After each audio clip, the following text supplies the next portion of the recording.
Cashew nut সালাদ পছন্দ করেন না এমন লোক খুব কমই পাওয়া যাবে এখন। ছোট বড় সকলের অনেক পছন্দের এই সালাদটি আজকে আপনাদের এইটার রেসিপি তৈরি করে দেখাবো। তো চলুন ভিডিওটা শুরু করে দিই। ফার্স্টে আমি এখানে চিকেনগুলোকে ছোট ছোট করে কেটে নিয়েছি। আমি এখানে ম্যারিনেট করে রেখে দিছি সব কিছু। আমি চিকেনে যে উপকরণগুলো দিয়েছি তা হলো আদা রসুন বাটা, লবণ, সামান্য একটু লাল মরিচের গুঁড়া, দিয়েছি অল্প পরিমাণে সয়া সস আর সাথে সামান্য একটু লেবুর রস।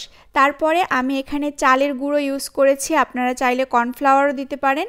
তো আমি এখানে চালের গুঁড়ো দিয়েছি এবং সেগুলো সব কিছু দিয়ে বেশ ভালো করে মাখিয়ে নিয়েছি। এবার আমি এটাকে ফ্রাই করে নিচ্ছি সামান্য একটু তেলে। আমি কিন্তু ডুবো তেলে ফ্রাই করছি না। খুব সুন্দর একটা ব্রাউন কালার আসা পর্যন্ত আমরা অপেক্ষা করব। আর এই যে চিকেনগুলো এগুলো কিন্তু এমনিতেই খেতে অনেক বেশি মজার হয়, আর তার সাথে যদি ক্যাশু নাট সালাদের মধ্যে থাকে তাহলে আরও অনেক বেশি টেস্ট হয়। তো এখন আমি এটাকে একটু ব্রাউন কালার আসা পর্যন্ত অপেক্ষা করছি। আর এই যে এখন এটাকে নামিয়ে নিব ঠিক এইরকম। আর এটা অনেক বেশি ক্রিস্পি হয়, কিন্তু যেহেতু চালের গুঁড়া ইউজ করা হয়েছে তো অনেক ক্রিস্পি হয়।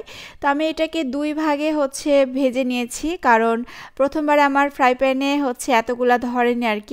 তো দুইবার করে আমাকে করতে হয়েছে। তারপরে এটা ভাজার পরে আমরা চলে যাব যে ক্যাশু নাটের যে নাটটা, তো এখানে কাজু বাদাম তো অবশ্যই লাগবে। এবার কাজু বাদামগুলো সামান্য একটু তেলে একটু ব্রাউন কালার করে ভেজে নিব। আর এটা ভাজার পরে যখন আমরা রেখে দিব তখন কিন্তু অনেক বেশি মুচমুচে হয়ে যায়।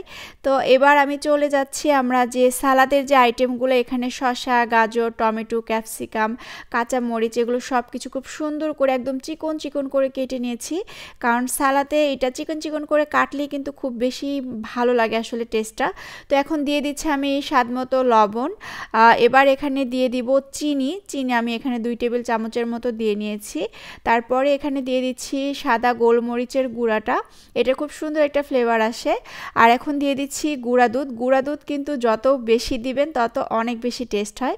তো গুঁড়া দুধটা দিয়ে দিলাম। দিয়ে দিচ্ছি এখানে টমেটো সস, তো এই সসটাতেও কিন্তু অনেক বেশি মজা লাগে, তো সসটা দিয়ে দিলাম। আর দিয়ে দিচ্ছি 1 ফালি লেবু, তো লেবুটা বেশ চিপে দিয়ে দিলাম। তো এখানে বেশি লেবু ইউজ করার দরকার নেই, 1 ফালি হইলেই হবে। তো এবার আমি এটাকে আলতো হাতে মাখায় নিচ্ছি।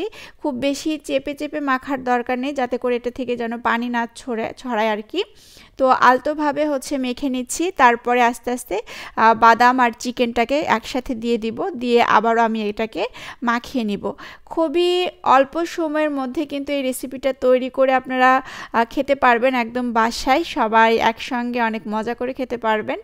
বেশ ভালো করে মাখিয়ে নেওয়ার পরে আমি এবার একটা প্লেটে এটা ঢেলে নিচ্ছি। তো এই যে দেখেন খুব সুন্দর কিন্তু লাগতেছে দেখতে, আর এটা খেতেও অনেক বেশি মজা হয়েছে। আমার তৈরি করা এই প্রসেসটা যদি আপনারা ফলো করে বাসায় তৈরি করেন, আমি বলবো একদম 100% রেস্টুরেন্টের স্বাদ পাবেন আপনারা বাসায় বসে। ভিডিওটা যদি আপনাদের ভালো লেগে থাকে তাহলে অবশ্যই শেয়ার করবেন আপনাদের টাইমলাইনে। আল্লাহ হাফেজ।